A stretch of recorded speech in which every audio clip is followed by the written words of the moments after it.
영화 미드소마는 5등분으로 나눌 수 있는 하나의 그림과 함께 시작합니다. 위 그림은 주인공 데니의 여정을 미리 보여주는 매우 중요한 단서이자 감독의 암시입니다.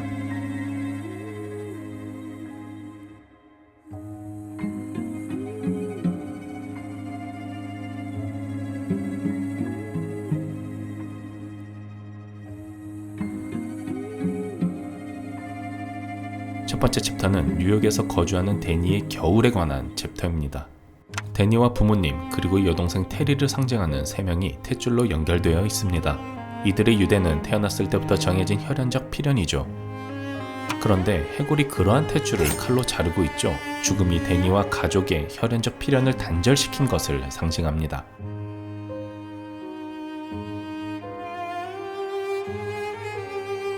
Hey Mom, hey Dad, it's Danny. I'm sorry to be calling so late. Listen, I got kind of a scary email from Terry and she hasn't been responding. Surprise, surprise. 데니가 조울증을 앓고 있는 동생과 오래전부터 소통이 원활하지 않았다는 것을 영화 속에서 볼 수 있습니다. I've emailed her 3 times and still no response, so I'm getting a little bit nervous. She does this every other day, Danny. 동생이 이렇게 연락을 한 적이 여러 번 있었음을 알 수 있습니다. 매번 겪는 일임에도 왠지 모를 불안감이 데니를 압박하죠.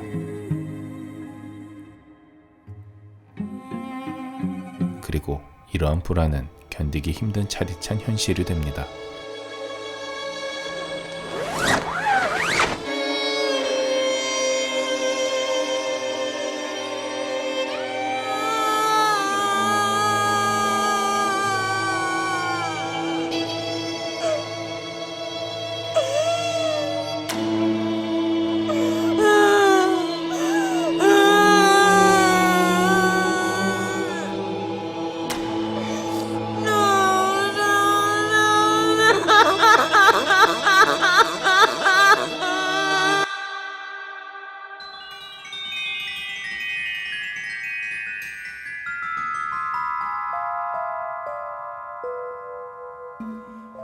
데니의 삶에 있어 가족 외에 또 다른 중요한 유대가 하나 있는데요.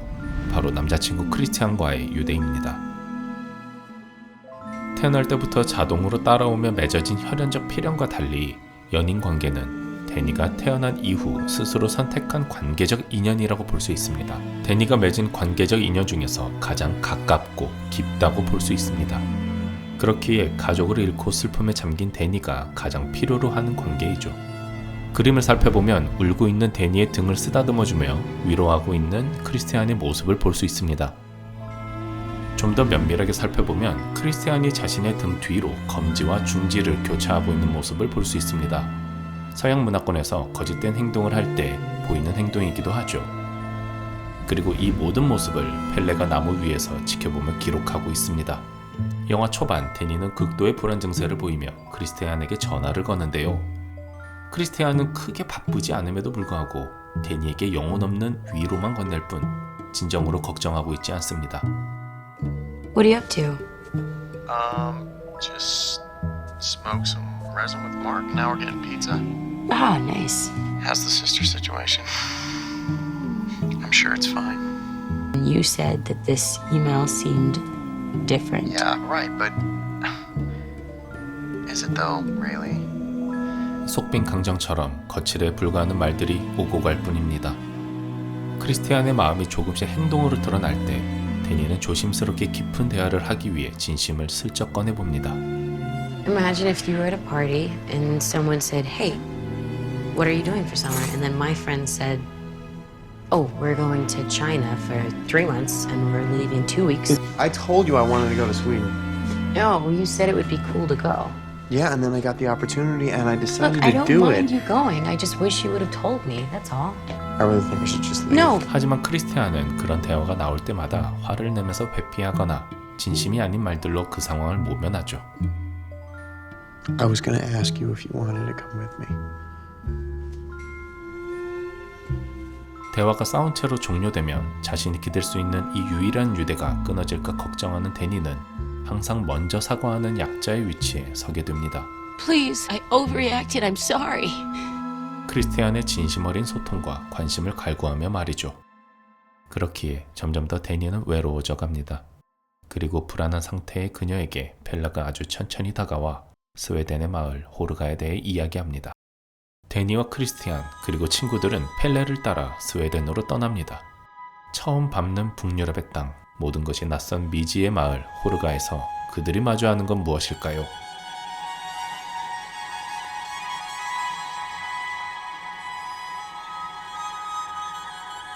스웨덴의 호르가 마을은 영화 시작 데니가 있었던 뉴욕과 대비되는 모습을 가지고 있습니다. 뉴욕의 계절이 겨울, 호르가 마을은 여름. 뉴욕 씬이 철저하게 밤씬으로만 구성되어 있는 것과 달리 호르가의 거의 모든 씬이 낮씬으로 이루어져 있고 심지어 하지제 기간은 해가 길어 낮과 같이 밝기도 하죠. 잠깐, 여기서 영화를 보신 분들은 호르가 밤씬 있는데 하실 텐데요. 맞습니다. 호르가 마을에서도 밤씬이 존재하는데요. 호르가의 절벽의식 이후 데니와 크리스티안이 다투는 씬, 그리고 데니가 꾸는 악몽에서 혼자 남겨질 때가 밤씬입니다. 데니는 절벽을 뛰어내리는 두 노부부와 죽음을 마무리하는 마을 주민들에게서 죽은 자신의 가족을 투영해서 보게 되고 마을을 떠나고 싶어 했습니다. 호르가 파트에서 데니가 뉴욕에 있었을 때의 감정과 심리가 가장 강하게 드러났던 부분인 셈이죠. 태양으로 가득한 호르가에서도 데니의 시간은 뉴욕의 겨울의 순간에 갇혀있는 것 같습니다. 과연 데니에게도 이 추운 겨울이 지나고 따뜻한 여름날이 오긴 하는 걸까요?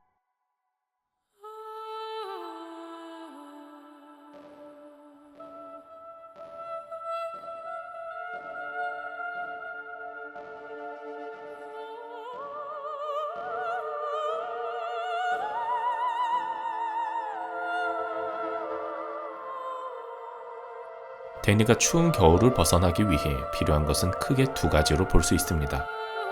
가족의 죽음을 극복하는 것, 그리고 그런 빈자리를 채워주는 새로운 가족을 맞이하는 것입니다. 영화의 마지막 챕터를 상징하는 이 그림에서 데니는 호르가 주민과 하나 되어 춤을 추고 있고 그 속에는 죽음을 상징하는 해골들도 무서운 모습이 아닌 행복한 모습으로 묘사됩니다. 데니는 호르가 마을에서도 끊임없이 가족의 죽음을 떠올렸는데요. 호르가 마을에 오자마자 hon각제를 먹고 나서 거울에서도 동생의 모습을 보았고, 그리고 다소 충격적인 축제의식에서도 가족의 모습을 떠올리고 괴로워했습니다. 그런 데니에게 호르가 주민들은 죽음에 대한 다른 개념을 설명해줍니다. We view life as a circle, a recycle. Instead of getting old and dying in pain and fear and shame, we give our life as a gesture. 이러한 죽음에 대한 개념으로 봤을 때 데니의 부모님의 죽음은 부정적인 것이 아닌 긍정적인 것이 됩니다. 그리고 그녀의 여동생 테리가 부모님을 죽인 것 또한 사례가 아닌 고통을 덜어주는 자비입니다. 절벽에서 떨어지고도 죽지 못해 괴로워하는 호르가 주민의 고통을 덜어준 것과 같이 말이죠. 가족의 죽음 이후 그녀의 유일한 연대가 되어주는 존재는 크리스티안입니다. 그러나 앞선 챕터에서 조명하듯이 크리스티안은 누구보다 가까운 존재임에도 가족의 자리를 대체하지 못합니다. 그는 데니의 생일도 사귄 정확한 날짜도 기억하지 못하고 How long have you two been together? Just over 3.5 years? 4 years and 2 weeks. You're right. I'm sorry. 대화에서도 좀처럼 집중하지 않습니다. 그가 신경 쓰는 건 본인의 졸업 논문과 그에게 끊임없이 호감을 보이는 낯선 여자뿐이죠. 데니가 가족의 죽음과 겹쳐 보이는 의식을 보고 나서 마을을 떠나고 싶어 할 때도 Okay, I want to leave. Okay, then you can leave. But I'm staying. 데니가 메이퀸이 되고 축하를 받는 순간에도 크리스티안은 그녀 곁에 존재로서 자리할 뿐 진심으로 그녀와 함께하지 않습니다. 크리스티안과 그의 친구들이 그녀만을 남기고 떠나는 데니의 꿈은 얼마나 그녀가 심리적으로 고립되어 있는지를 확인할 수 있죠. 그런 데니에게 호르가 주민들은 진심으로 다가갑니다. 펠레는 생일 때 그녀에게 직접 그린 그림을 선물해 줍니다. 충격적인 축제의 의식에서 가족의 죽음을 떠올린 데니를 위로하고 새로운 가족이 되어줄 것을 약속하죠. 데니가 메이퀸이 되기 위한 춤을 추던 순간 호르가 마을의 주민과 스웨덴어로 대화를 하게 됩니다.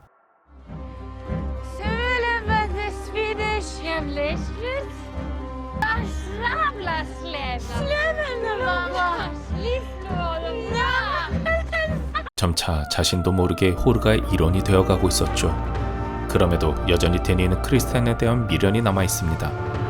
비록 진실성이 의심되는 남자친구지만 어쨌든 그녀의 곁에 남아있던 존재니까요. 그러나 마지막 남은 그에 대한 미련은 크리스티안이 호르가 마을의 마야와 성관계를 맺음으로써 깨져버립니다.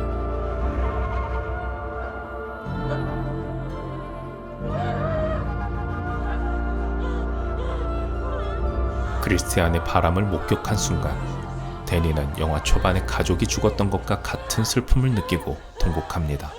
다만 그때와 다른 점은 큰 공감 없이 안아주기만 했던 크리스티안과 달리 호르그 마을 사람들은 진정으로 그녀의 고통을 같이 느끼고 목 놓아 울어준다는 것이었죠.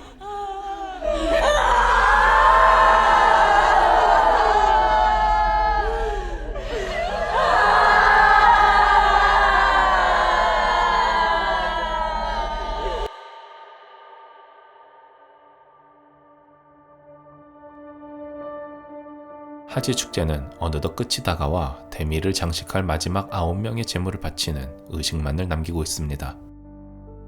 메이퀸으로서 데니는 마지막 희생 제물로 크리스티안을 선택합니다. 가족과의 단절이 본인 의사가 아닌 강제로 진행된 것과 달리 크리스티안과의 병적인 관계를 스스로 끊어냈다는 점에서 차이점을 가지죠.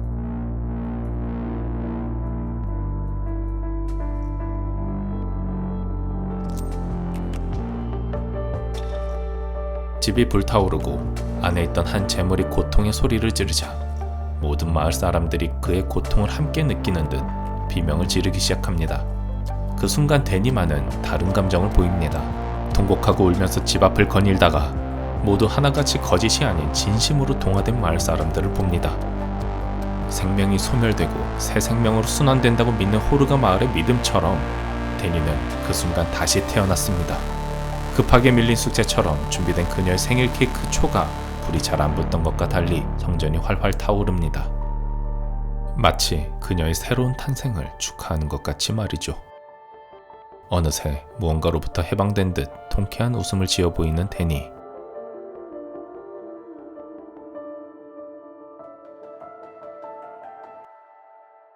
마침내 추운 겨울은 가고 뜨거운 여름이 도래했습니다.